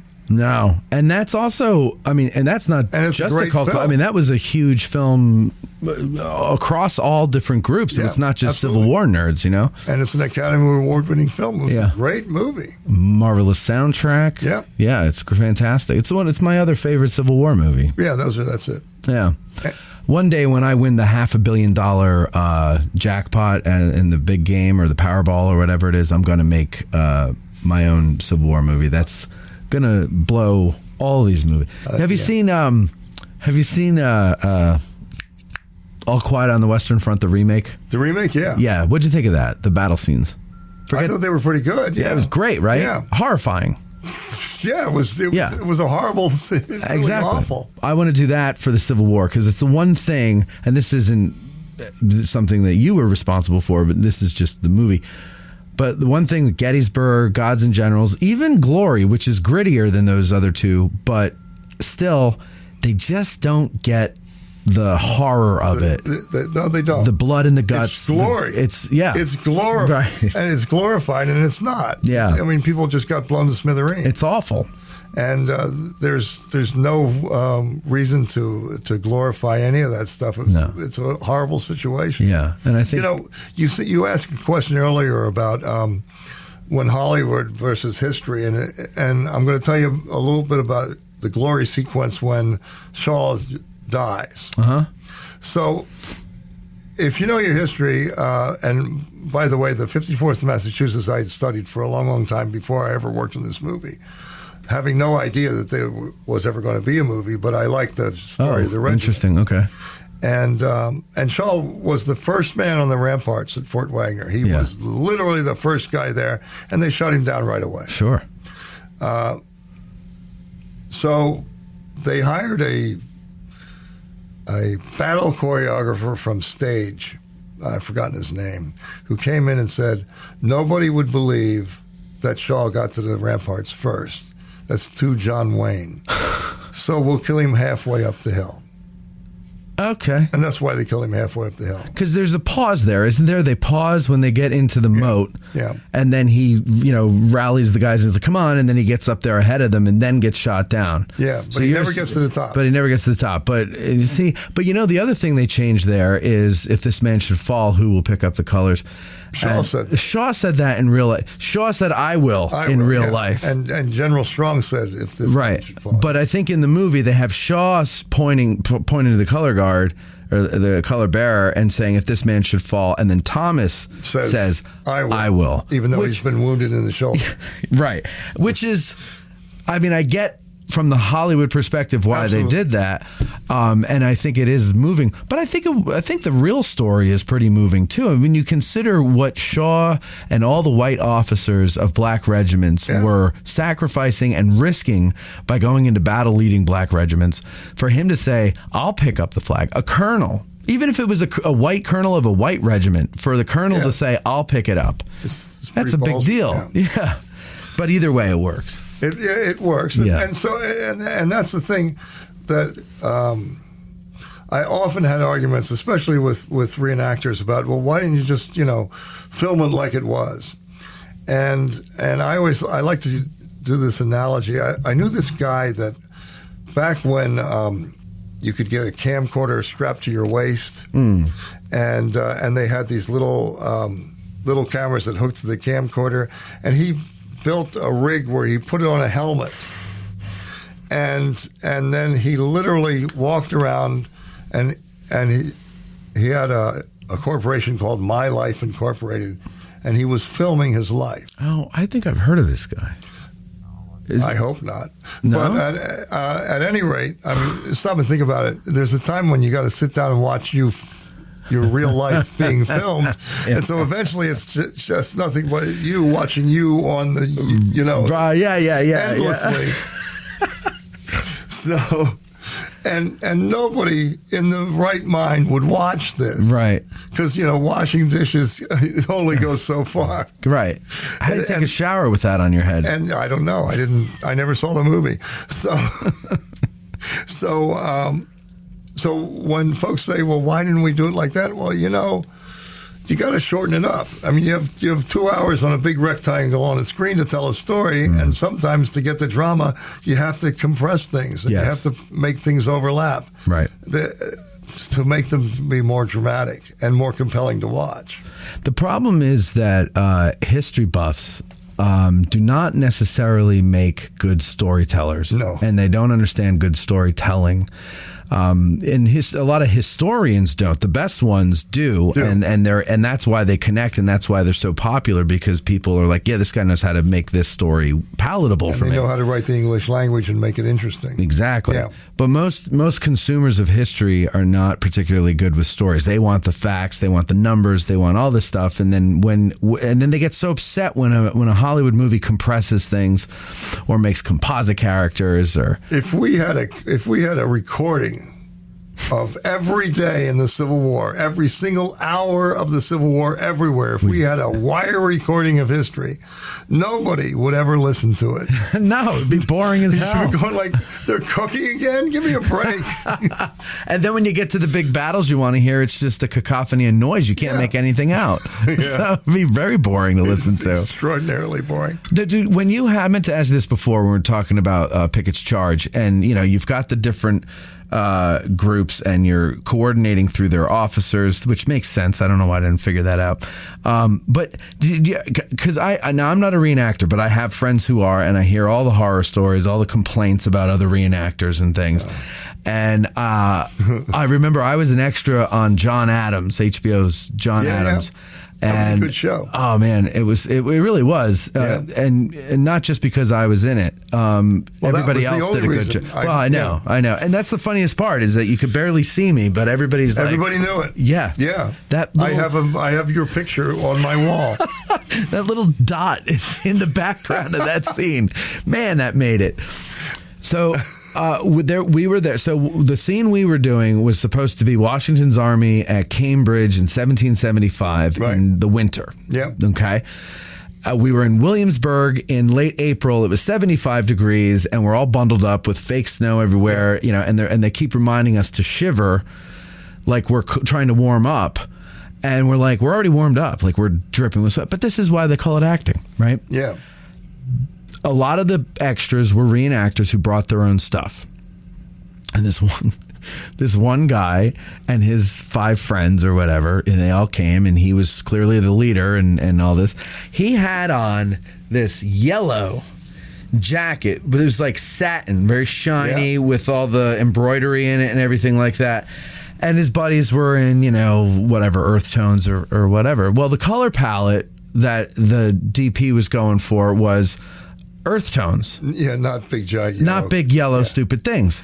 So like the second or third assistant director comes over to him at one point, and she's like, can we get you to go to wardrobe and put on a different jacket? And he goes, why? And she's like, well, because we're going for more muted tones, earth tones, things like that. Well, but this is period correct. They would have worn something like this. This is what people do. Yeah. The guy stood there and argued with her for 10 minutes, and we were all watching. And we're like, dude, you're doing a movie. Like, get over yourself, And he was just so into it. And then I remember when we wrapped for the day, what was it? Tom Hanks and Steven Spielberg produced it, I believe. Yeah. And he gathers his buddies, and he, calls for 3 cheers for Mr. Hanks and Mr. Spielberg, and they're just like, okay, yeah, see ya. And like he was all into it, and nobody wanted to have anything to do with it. But do you ever get guys like him who are like, this is what I want to do, this is the thing I'm doing here, and in my mind it's correct to the time, and you should want it in your movie? Yeah. So did you get people like when you were trying Every single movie I worked on. Okay. And maybe it was the same guy. He probably made the circuit. So we'll go to Last of the Mohicans. Yeah. The scene where they're all coming out of Fort William Henry, the surrender just before the massacre. Yeah. That was our biggest shooting day. And we had a giant thunderstorm right in the middle of it. So we all had to go back inside the fort and wait for the thunderstorms to stop. And I'm inside there, and we had, I don't know, like 1,500 people. And one of the reenactors came over to me, and he was very serious, and he said, I got to talk to you. I said, well, go ahead. He wanted to talk in private, so we went in private, and I listened to him, and he pointed out some guy, and he said, that guy over there has the wrong buttons on. The button people. I said, I'll take care of that. Yeah, because we're making a movie about buttons right now. Right. And who would notice? Nobody. That's what I'm saying. You couldn't have seen anything. Right. He was probably like 3 ranks deep or something. I mean, if you really look at that sequence in Last of the Mohicans, the drummer boy is wounded in the head. He has on his powdered wig with a bandage over the wig. Right. Right. Right. Yeah. All the doctors were tailors back then, so they just sewed up the holes in the uniform and moved on. It's just, but nobody notices that stuff. I mean, the point is that who's going to notice that. But that's the thing. Even though a movie hires someone to be the military choreographer or a continuity person or all these different things, there's so many moving parts. Oh, there's a lot. On a movie set. Yeah. And human beings are in control of all of them, so something is going to be missed. Absolutely. You're going to miss the guy who doesn't have the right buttons, because who the hell gives a flying F, number one. You're going to miss the guy wearing the wristwatch, or who's got the tan line from wearing a wristwatch. You're going to miss it. And what are you going to do about that anyway? Are you going to call makeup over to cover that tan line up if he's not even in the scene? He's not even important. He's just an extra in the background. And the only reason that guy got in the movie was because he was running around in an unscripted, unscheduled sequence. Right, exactly, right. And you're not going to stop something that's happening that you're capturing in the moment. Because this guy has a wristwatch thing on. Right, exactly. That's precisely right. I can tell you, for example, and this would be in Gettysburg, the sequence where the 20th Maine is marching out as they're going on the road through Maryland, coming up to Gettysburg. They leave camp after they've made the big speech to the 2nd Maine guys. And we have the column of fours formation. Front rank column of fours, guy on the right-hand corner is carrying an 1872 trapdoor Springfield. Really? Now, chances are you're not going to see that. Right. But I didn't want to take any chances because I knew it would come back. Yeah.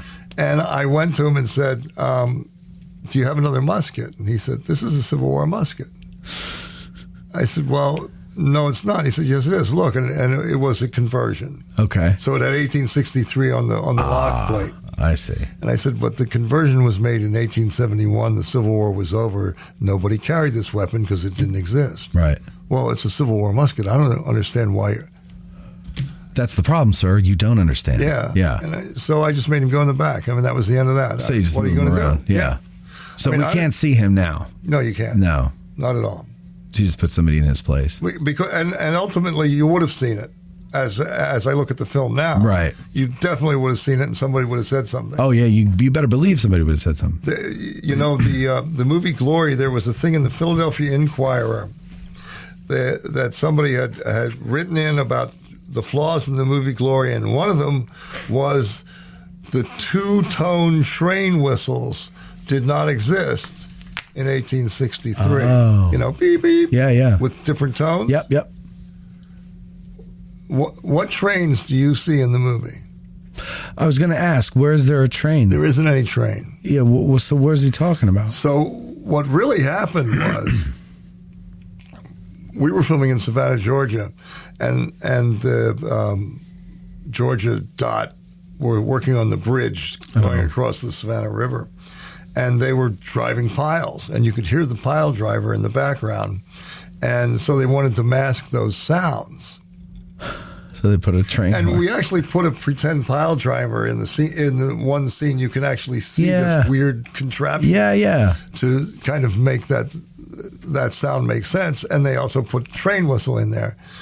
And so I wrote back and I said, well, it was just two trains. They were passing one another. And each one had a different tone whistle. Because it's our imagination. I mean, whatever you want it to be. Yeah.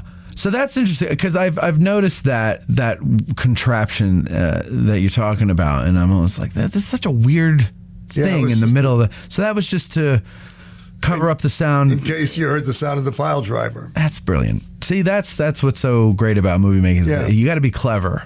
Yeah, because we couldn't get them to stop. Stop making the bridge. We're good. Yeah, no, they're not going to stop for you. And that was shot in Georgia. That was all shot in Georgia. That was like the training camp type of scene that you're talking about, right? Camp Redville. Yeah, was not obviously in Massachusetts. It was in Georgia. Right. So the whole thing was shot in Georgia. Yeah, every scene. Everything. Even the Antietam scenes. Antietam was in McDonough, Georgia, and Jekyll Island. It was Jekyll Island, I think. Yeah, that's where we did Fort Wagner. Yeah. We put it on the wrong end of the I was going to say, you did that backwards, but still, whatever, it looks good. Who's going to know? Doesn't really matter. Now, going back to the movie sites for the video that we've been doing with the American Battlefield Trust. Sorry. Yeah. Is this the first time you've been back in those 30 years? Or have you been back for well, we started doing that video last year. Yeah. And well, that's what I mean. This project. Is this the first time that I've actually stood on some of those sites? Yes. In 30 years, yeah. Yeah. Which one, are there any that are really different than you remember? Or almost all of them. All of them are different? Yeah. The little round top sequence, which by the way, I consider, of all the things I've done, I love the little round top sequence personally the best. Mm-hmm. Because we were able to show so much detail and put a lot of thought into that. Yeah. And that whole area is completely different. Yeah, now, so that's just like a little hillside on the side of a road somewhere, isn't it? Yeah. But it's all in the same region as these other sites, which I thought was cool that you guys were able to find things that could double for the actual sites, all within like a couple mile radius from each other. The location guys were great. Yeah, you didn't have to go very far. Yep. And that's the thing. So who were the location people? Because the little round top spot, I'm thinking, like, how would you even notice that driving down that road? That's what they do. Exactly. Yeah. That's why I don't do that, because I would never notice that. They drive around and look for stuff. Yeah. What a great job. They're given parameters, and it has to look like this. And they have pictures of what the real place looks like, so they can sort of get a sense of it. So, which of the sites going back to now, like, have you had any moments where a lot of memories that you had forgotten in the last 30 years had come flooding back once you visited a site? Yeah.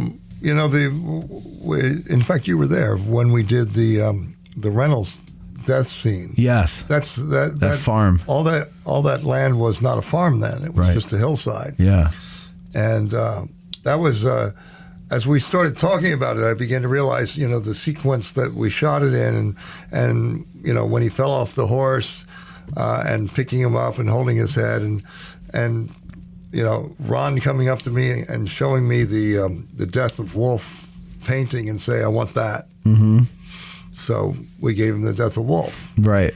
And we had the 14th Brooklyn, who were nowhere near them. Reynolds at the time, but Well, I have a question about that. I was watching the movie on Amazon Prime, and you know how Amazon Prime has trivia and the cast information if you hover over. Okay, so if you're watching something on Amazon Prime, and you kind of move your mouse, some things will come up, and it'll say over in the top left margin, trivia cast, and then if you click trivia, if there's trivia for the movie, it's there as you're watching it. New trivia. Oh, it's awesome. Yeah, it's not on every movie, but this movie has a lot. And one of the things in there was that in that scene, the cinematographer by that point had gotten sick of blue and gray. And he said, get those guys with the red on their uniform over here. Let's get some color in this. And that's why 14th Brooklyn is depicted, even though it was the, second Wisconsin, I think? Well, and General Reynolds had spoken to the 14th Brooklyn that day before he was killed. Mm-hmm. So there was kind of enough context. They were just marching by. Right. It was like, oh, sir. And if you look at it, they really were. They were just marching by. Yeah. Even though in real life they were marching by miles away from by that time. I think they were already here, weren't they? Yeah. They got there before the second Wisconsin, and that's who Reynolds was with. But yeah, so that is true. That's the cinematographer's call. He wanted the red legs. Yeah, they look good, and also we had a painting of redcoats being oh yeah, the death of General Wolfe. So we could add that stuff. But now here's a bit of trivia. Okay, one of the guys in that group that's hovering over the dead body is my dentist. No kidding. Who borrowed a uniform to come be in it. That's awesome. Yeah. Yeah, that's nice. He used to collect antique dental stuff. He had like the drill that you... Yeah, you had a crank. Feet. Yeah. Yeah. Oh, my God. Yeah. Can you imagine? No. That's why they had no teeth. Oh, God. Just pull it out. Yeah. Okay, and the Reynolds site was interesting because, it taught me something, because I've always wanted. Before this, I tried to get into filmmaking, and so I kind of have dabbled, and I always knew this, but going to that site reminded me that you don't have to be where the rest of the scene is being shot necessarily to get one good shot. So in other words, let me ask you this and make sure I'm right here. Was the whole first day's fighting shot out at that farm, or just... You're talking about the cavalry fight. Well, the cavalry fight, and there's not a ton once the infantry arrives, but anything with the infantry, there's just everything that we see. All the cavalry stuff was except for the approach when they ride through the orchard and then the cemetery. But everything else was filmed there. See, that's the thing, right? So you're going through the orchard. Where was the orchard? Do you remember? I don't remember. But it was, so there's this orchard, and it's, I guess, supposed to be, because they're looking out at Confederates marching, so it had to be, but it's supposed to be near the seminary, I'm guessing. When they come up, the orchard, when they come through the orchard, they see the town of Gettysburg. They don't see any Confederates. Oh, is that not when he's watching them? When they get to where the seminary is when they actually see the rebels. Okay, all right, okay. So then that spot then that we were at is where they shot the fighting scenes, not just Reynolds' death. So in other words, the cavalry was set up there. The cavalry was next door, but it was all within walking distance. Yeah, right. And then that's right, because later in the day we went out to where they did the first day. Yeah. Okay, that's right. Yeah, so it is essentially all the same property, isn't it? It was a Royer's farm. Yeah. Yeah. Yeah, and he's in the movie too. Is he? Who is he? The owner. Yeah, Mr. Royer. I don't. You don't remember who he plays? He's a mounted officer when they're marching. When Reynolds, First Corps arrives, he's one of the mounted officers that rides by the troops. Okay. Yeah. All right. Yeah, that was pretty neat going out there, because I never could figure out where those scenes were shot. Well, when we went back there, we had a lot of trouble sort of pinpointing the ground ourselves. Oh, really? Yeah, it was, and of course your memory plays tricks on you. But it seemed I couldn't find that swale, where the Confederates sort of come out and form a battle line, and then our guys are on that swale. And it was really difficult to sort of pinpoint it, but we finally did figure it out. And of course, we had a fence line there that's not there anymore. Right. So once we figured that out, then everything else kind of came into place. Yeah. But you could see how the land still rolls the same way as it did then. Right. But that was a really unique opportunity too, because what this was ongoing. In a lot of cases, I was doing battle stuff while they were filming people talking in the headquarters and stuff. And so Ron wasn't always necessarily there. Okay. And I figured, well, this is a great opportunity to talk about visually how cavalry operated in the Civil War. And by that time, these guys were, every fourth man was holding horses, and they were fighting on foot. And we got to show that. We got to literally show how it was done, and see the guys riding back, holding the horses, and all that stuff. That was a really terrific way to show it. And we had enough men to cover it, and it looked very real.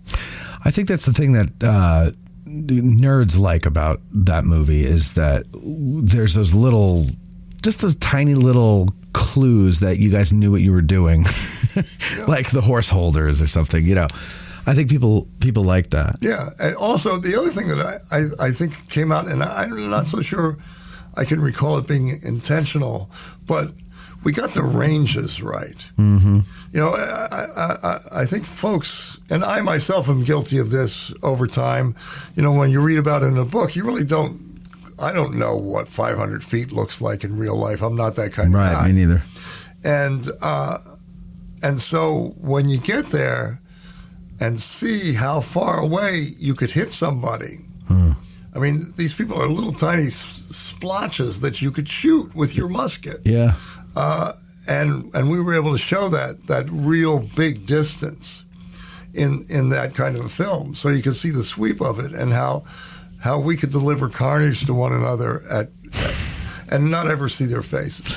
Yeah, are you talking about in the first day's fighting when the Confederates come off the road through the fence and they get in line over the shoulder of the Union troops behind the wall? Yeah. Is that the shot? Yeah. Yeah.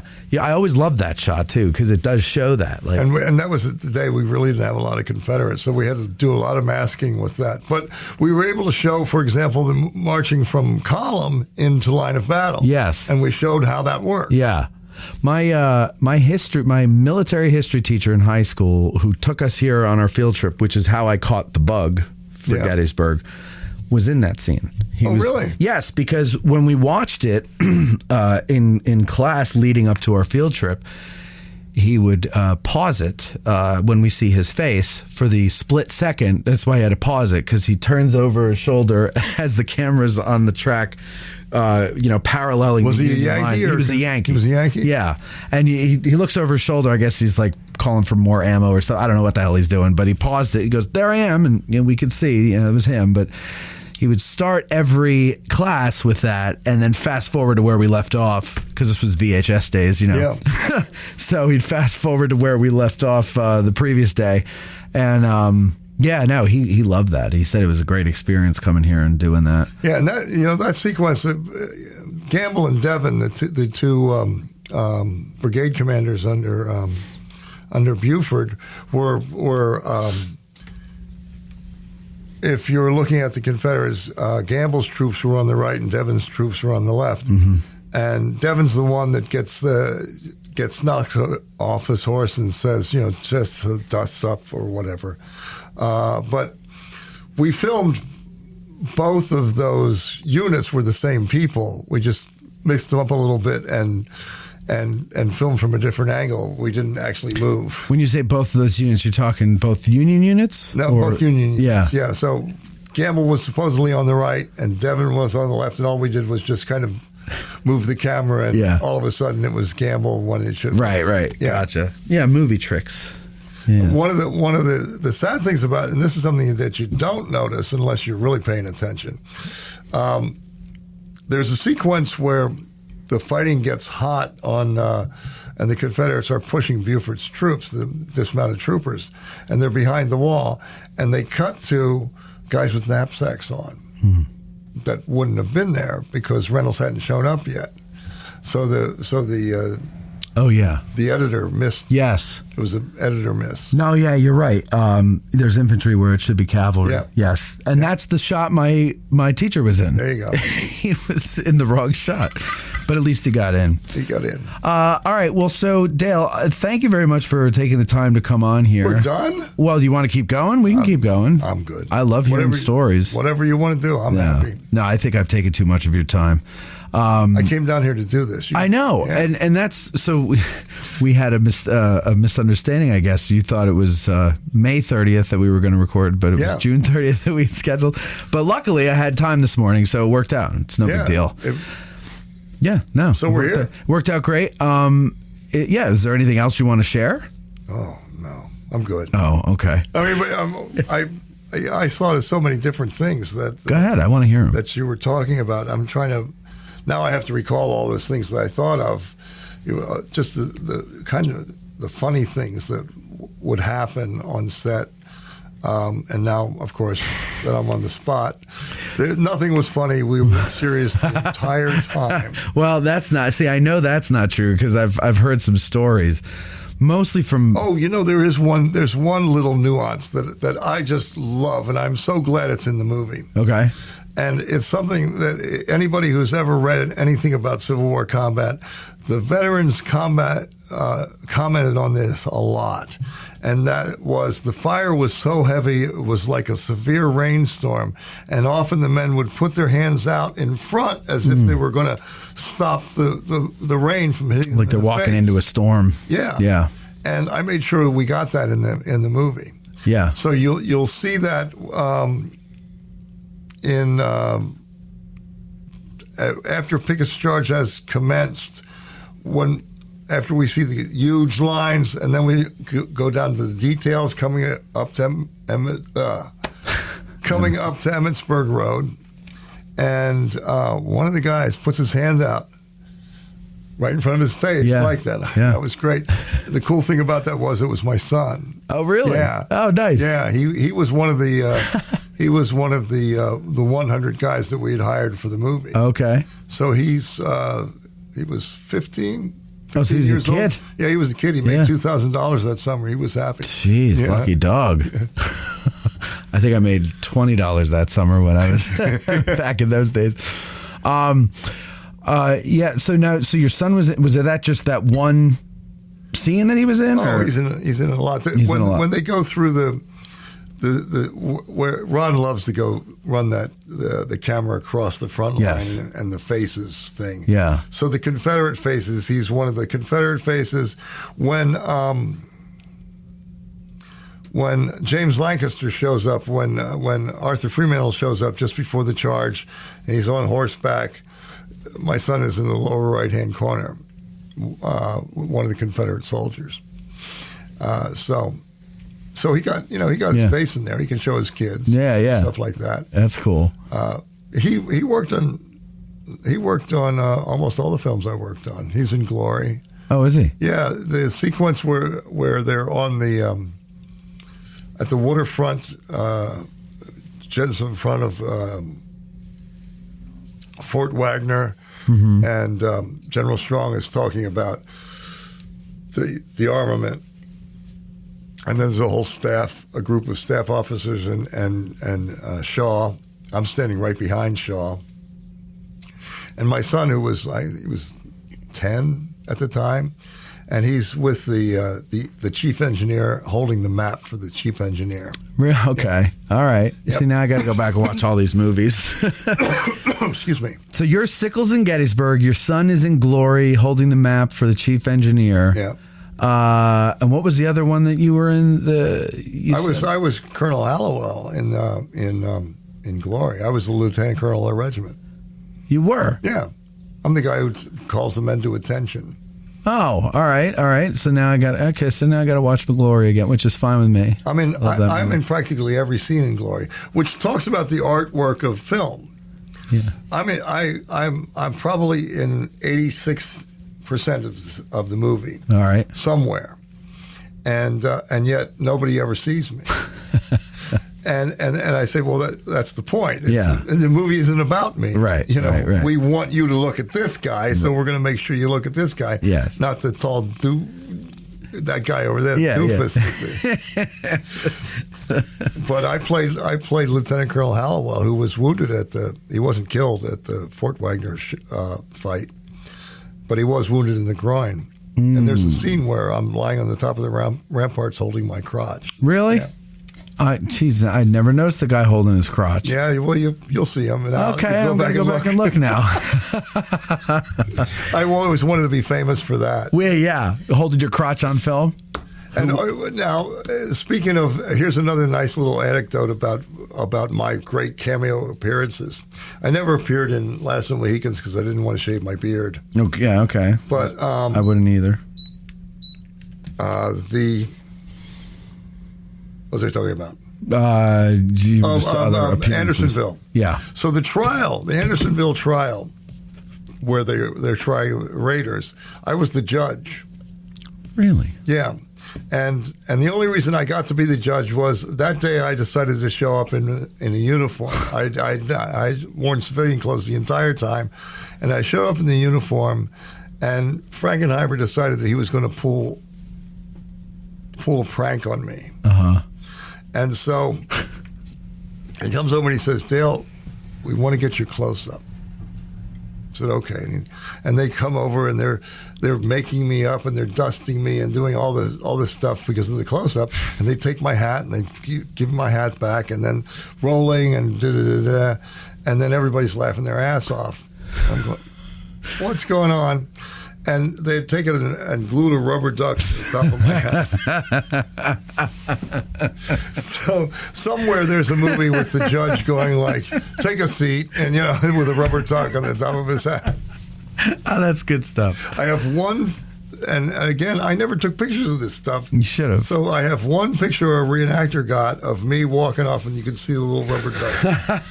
Oh man, you got to find that. I have it. It's in my phone, right? I can show it. Yes, please do. I would love to see. Well, show me after. Yeah. Here, see it? Yeah, so the movie Gettysburg, I remember Bo Brinkman and Tom Berenger. So when I had Tom Berenger on, Bo was on with me because he arranged the interview. And they got to talking about a scene that they did at Lee's headquarters where I guess Bo had to go up to Lee or something like that. We kept cracking up. He kept losing it. And that was filmed before I got there. Oh, okay. Yeah, so I didn't. You know weren't that. there for that. I was always puzzled by the one of the most wealthy men in America was Robert E. Lee at the time, of course, and yet when he comes out to talk to his horse, he's wearing a white shirt with wooden buttons because evidently he couldn't afford regular buttons. Well, now here you are picking on buttons. That's right. Yeah, there's a blooper reel. Have you seen the blooper reel from Gettysburg? No. Yeah, I'll send it to you. It's on YouTube. No, I've never seen it. Somebody sent it to me. That's pretty cool. And an email, and I was like, I'm going to put this on YouTube. What's his name? Richard Anderson, the guy who played Meade. Yes, he was Oscar Goldman in The $6 Million Man. Okay. And Oscar Goldman wore a wig. He had a toupee on, and we really wanted him to take that toupee off because Meade was bald, right, and he would have been perfect. He wouldn't do it, really, and he would not take his toupee off and appear on film, and so we made him keep his hat on. Yeah, I was going to say, is that what he looked like Oscar Goldman with a beard? He could run faster. So that's funny. I didn't realize that's why. Because he comes into this house. It's got to be hot as hell in there. Yes, it's good ground. He doesn't take his hat off. I hope to God this is good ground. Everybody else is hatless. Right. Yeah. Yeah. Huh. That's my scene, by the way. Yeah, I know. I'm smoking that cigar. Right. I'm going to go find you as Sickles. So here's one thing I've always wondered about Gettysburg. In almost every shot, I'm trying to think if I could think of one that this doesn't apply to, but in almost every shot, it seems that everybody is buttoned up to the neck and they're wearing their gauntlets. And my question is, in the blazing heat during a battle, that's a good question. Would you be so buttoned up and so gauntleted? Depends upon your attitude. But so here we go. The blazing heat and the battle and stuff like that is different to us in the 21st century. Of course. They didn't have air conditioning, so they don't know any better. Yeah, they didn't know any better. But beyond that, there's a reason why people wore lots of clothes, and that had to do with the misunderstanding of disease. You've heard of miasma, miasmic air. We don't want to go near that stuff. Yes. And it was a commonly held belief that you got sick by absorbing bad air through your thin skin. And you don't have thin skin on your hands and faces. That's thick skin. They measured it. They knew. But around your waist and stuff and your loins is thin skin. Right, okay. So what are you going to do to keep the bad air from getting to your thin skin? Lots of clothes. Lots of clothing. Layers of clothing. Layers of clothing. And that's kept them nice and healthy. Ugh. Okay. I don't know if you've ever worn that sort of thing. You can button up and give yourself about an hour to get used to the heat. Once your cotton shirt is soaking wet, it's not so bad because the breeze goes through the woolen clothing. And it cools you down. Yeah, that's what I've heard. But it's still hot. Regulations, by the way, at that time were you could unbutton everything but the top button. So that's why you see guys with only the top button. Right. And I thought that was more of a style thing. No, that was regulations. So then would we have seen, at the Battle of Gettysburg, everybody buttoned all the way up, wearing gloves, or is that more just the way they wanted it to look for the movie? Oh, I think that's more the way the reenactors wanted to dress. Yeah. Oh, okay. Yeah.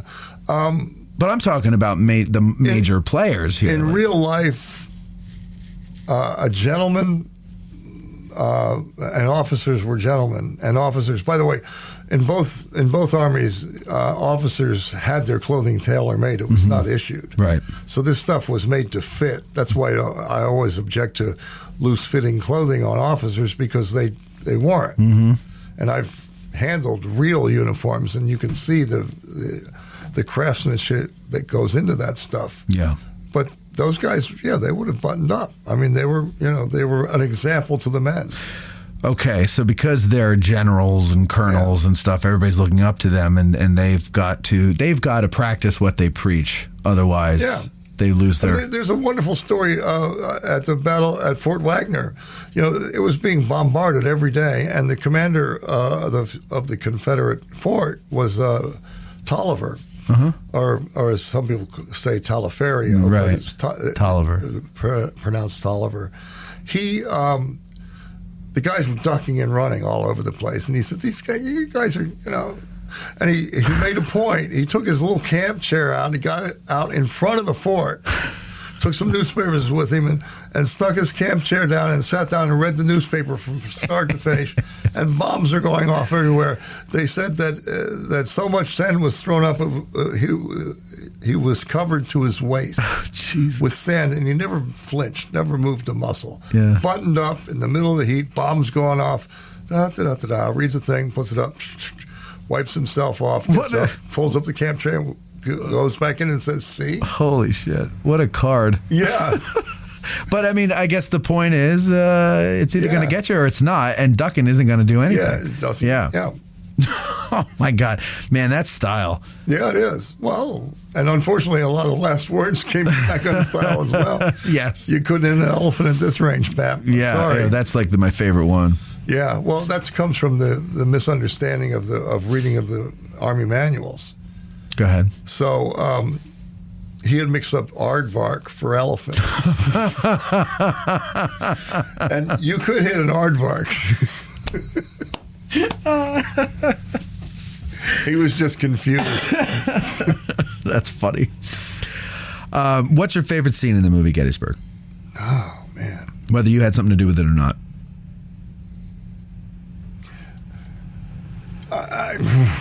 I have to say the scene that chokes me up the most is when we reveal that huge, the division of the Confederate Army going across the field. Those 5,000 guys. That was huge. Yeah. And the music just takes you there. Yeah, it does. The music's stunning. It wouldn't have been much without the music. Yeah. I think it would have just been a shot of guys on a field. Yeah. Yeah. Yeah, that is a great scene. And I thought it was interesting because we showed, everybody assumes that, when they say it's a big long line, everybody's marching perfectly in a big long line, and it wasn't like that. They were formations, and they were supporting one another. Right. And we showed all of that, but that sweep, just going down that line and seeing all these people, and we could never do that again. No, they wouldn't let you. We couldn't afford it. Even if you could, they wouldn't let you. Yeah. The only way they're going to do it now is CG, and CG is CG. Well, and that's one of the things I didn't like about Gods and Generals is the Fredericksburg scene. Whenever they get a shot of Marie's Heights from the Union perspective, it's all CGI. So all of the shell explosions, CGI. Oh, I didn't know that. Oh, watch it again. Watch it again, and watch when there's an airburst, right? The smoke dissipates like steam. It doesn't. It doesn't drift away. No, it disappears. Yeah. And even when it's a ground burst, it like comes up and then it just disappears. It was, I mean, I guess those were the early days of CGI. Well, they had to be, yeah. Yeah, it was 2000, right? So we, in Andersonville, we shot with video and film, and there was the trial sequence. In fact, we lost. I think 3 reels got lost in transit. We would send the exposed film back to Hollywood where it was processed, and 3 reels were lost. And so we had to go back the next year and reshoot. We shot that in Wilmington, North Carolina. Okay. We had to rebuild the stockade and everything. What a pain in the ass. Yeah, and we had really tried to not have to do that because it was really costly. Yeah. And in the end, even the high definition video cameras that we had just didn't cut it. You put it up on the big screen and you could see it immediately. It was different formatted, different media. So, in other words, they shot film and video the whole time, or they did video as film a quick fix for those? Simultaneously. So they would shoot with 2 different cameras. Yeah. So if you shot with lots of different cameras, but yes. But I mean, I'm saying like you would have for each camera angle that you have set up, you would have a video camera and a film camera right next to each other. The main cameras, yeah, absolutely. Interesting. Why? Is it because it was? You could start editing without the film. So why even bother with the film if you're editing video? Because film looks better, looks way better, and you can blow it up. Video, you can't. But right. So why are you? So he can start the editing process before we even get the film. So every day when John comes on the set, he already knows how he's basically wants to cut it together. Yeah. And if his editor can give him a preview of what we did the day before with some basic cuts, then we know that, we missed this. We got to get this. Got it. Okay. So the video isn't being edited for the final. No, it's being edited working. as a guide. It's part of the working situation. So then, they would do a cut of the movie with the video, and then it would be easier because since the film is capturing the same thing, you can just go in and take that part of the film, so you know where to make the cuts. And those days they were really cutting. We were really cutting film. Right. So this saves time then. It saves a lot of time. Yeah. Oh, that's brilliant. Okay. Yeah. Was that something that had been going on up at that point anyway, or is that something they just did for Andersonville? Was that a technique often used? I'm pretty sure it was. I don't recall it on Gettysburg. Yeah. I think Ron did have some playback capability, so there must have been some video going on, but it wasn't nearly as extensive as what we did in Andersonville, and we had way more money. Right. Way more money goes a long way. Of course it does. Yeah. Huh.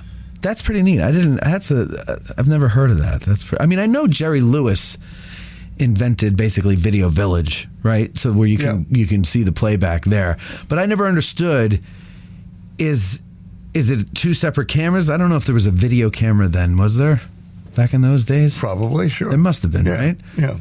So was he doing that setup, or was it some way that what was going on in the film camera was being simultaneously put on video? I don't know. I don't either. I wasn't there, but it's in the end, it's a really great tool. I mean, most people don't realize that when you're looking at a movie, if like you and I are having a conversation, if we filmed this conversation, there would have probably I can't speak English. There would very likely have been more than 3 takes of this. a two shot where you and I are just talking and you see the two of us, and then over my shoulder looking at you, over your shoulder looking at me, and you cut in between them, and that stuff is called coverage. You want to have coverage so you can add nuance to what you're doing in the film, and so if you already know that you missed this coverage, you're going to get an opportunity to shoot it, right? Because once you wrap, right? There's no more exposing a film. Yeah. Would they? So, like, for example, the trial scene in Andersonville. How many cameras typically would they have for that? Do you remember? I mean, they're going to have more than one, right? They're not going to do. Yeah, I think we had three. Three, okay. Yeah, and then Rick Waite was the cinematographer, and Rick Waite was the guy that he had cranes. I mean, that guy was a major player. Yeah. I mean, the cachet of John Frankenheimer, Academy Award-winning director, Birdman of Alcatraz, and all these great films, that brings money. Sure. And so we were able to get Rick Waite. Yeah. We were able to get these high-priced guys to come and do their high-priced things. So, we had bunches of cameras. Well, and it's funny you mentioned the cranes, because when I hear the name Andersonville in relation to this movie, was it a movie or series? It was a miniseries. It was a miniseries, right? The shot that comes into my head is a crane shot of the camp. Yeah. As soon as I hear it, that's what goes into my head is the crane. That's the one we were talking about. That's a panorama shot where you see the whole camp. Yeah. That was 3. And I just think that I mean, you had to have shot it from above at some point, right? Like to get an idea of. We actually for that shot we set up we bolted a camera into one of the guard blocks. Okay. And then the camera was bolted and had positions. And it filmed in the same exact position 3 times. To get the panorama. And we kept moving the people. So we did 3 different sections, and all the same people. Yeah. And all the same flat people, too. Right. That's so cool. One of the flat people was shot by a security guard one night. Really? Yeah. They didn't tell him. And he heard some noise inside there. It was when we first put them in there. He heard some noise inside the camp, so he broke in, and there were these guys standing there, and no shit. And he shot him. Oh my God! So holy crap! Those were the days. Yeah, it didn't come out much. They also had some knave, I guess. Took 2 of the flat people and had them commit suicide in the guardhouse. And you'd go by, and there's these hanging flat people every single day. What happened to those guys? They were sick of it. So that's funny that serious subjects like war, but everybody's goofing around and having fun on a movie set because a lot of the reenactors were digging tunnels. They were digging tunnels trying to get out. Yeah, really? Yeah, well, that's clever. It was. Did any of it succeed, or they dug tunnels? Yeah, I mean, they didn't get out. Get anywhere. But what is? Do you know what the set for Andersonville is now, where you had the camp and the stockade? Well, it was in the town of Turin, or as the Georgians pronounce it, Turn. Yeah. Yep. And I think it's a development now. Oh, that's the stockade it was torn down. That's the one thing I was going to say when we were talking before about the Reynolds death scene is you said it wasn't a farm back then. Well, it was just a pasture. Yeah. Well, right. So it wasn't. Right now, there's a farmhouse and a barn and fences all over it now. Yeah. But what's funny is where I come from in North Jersey, we say, or the older generations used to say, back before you were born, this was a farm, and now it's a development or a strip mall or something like that. So it's interesting to come to Gettysburg and hear somebody who had been to this little piece of property 30 years ago say it wasn't a farm back then. And I'm like, well, yeah, but it's not a development. So at least, it's there weren't any farm rural buildings there. Yeah. But we got to show the on echelon attack of the First Corps that day because they came in. You know what on echelon is? They're stacked. They're staggered. The regiments, or rather the brigades, are staggered, right? So that they all don't get there at the same time. 1, 2, and 3, and forces the enemy to move troops to the hit part of the line. Yeah, and they have to move fast, right? And then by the time they do that, then the 2nd Regiment hits, or the 2nd Brigade, or whatever maybe. Yeah, no, right. So what you're talking about when the Iron Brigade's coming down the hill. That's right. Yeah.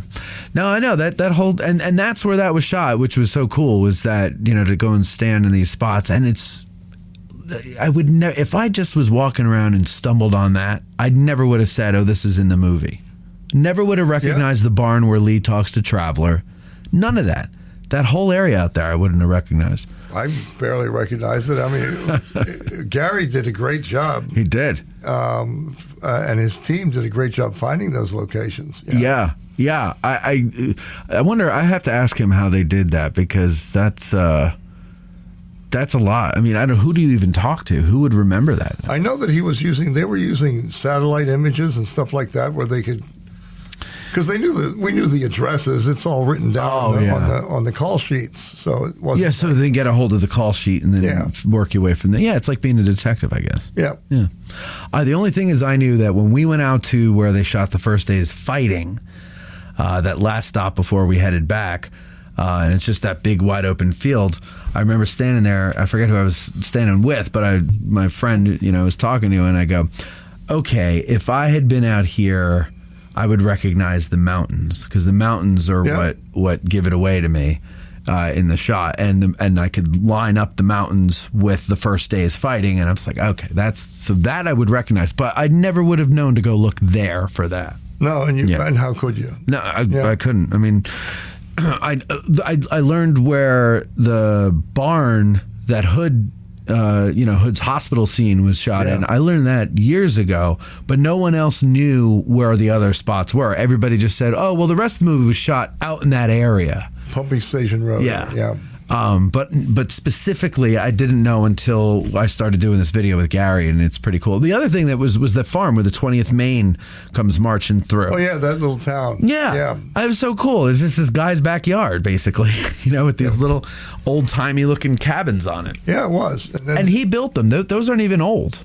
Did you know that? The farm, yeah. They told me that. I didn't know it at the time, of course. But. Yeah, the daughter was telling me that he just built them.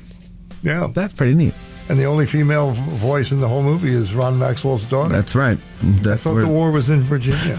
Yeah. One of the famous lines from the movie. It's the easiest one to remember because it's the only woman speaking. It's the only woman speaking. It's so well delivered. So it's great. All right. Well, I think now I've taken up enough of your time. Okay, we're good. I appreciate this very much, Dale. Thank you very much for coming. I appreciate you inviting me. Oh, absolutely. And listen, if you're talking to anybody else from the crew, let them know I'm trying to interview as many people as I can. So, Sure. Yeah, all right. Thank you very much for that. And thank you, ladies and gentlemen, for listening. I hope you enjoyed this. Adios. And happy movie anniversary to you all. Goodbye. Bye. All right. Very good. Thank you. That was thanks. Oh, yeah? Yeah. I caught you. I'd heard a lot of his stuff before. Your questions and everything were great. Oh, thank you. You went right into my wheelhouse. Our hearts so stout have got us fame, for soon 'tis known from whence we came. Wherever we go, they dread the name of Gary Owen in glory. Instead of spa, we'll drink down ale and pay the reckoning on the nail. No man for debt shall go to jail from Gary Owen in glory. Instead of spa, we'll drink down